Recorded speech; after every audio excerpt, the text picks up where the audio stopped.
Hey everyone, welcome back to the channel.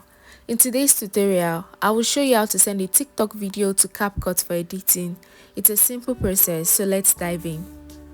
The first step is to head over to your TikTok app and download the video you want to edit. Tap on the share button on the right side, then select save video. This downloads the video to your phone gallery. The next step is to go over to your Capcut app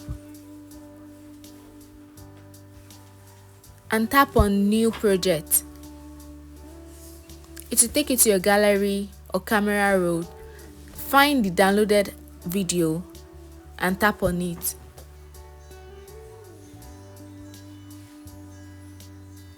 Now that your TikTok video is in Capcut, you can add effect, text, music or any other effect you want. And that's it guys, you've successfully imported a TikTok video into your Capcut for editing. Thank you so much for watching this video and happy editing. Bye bye.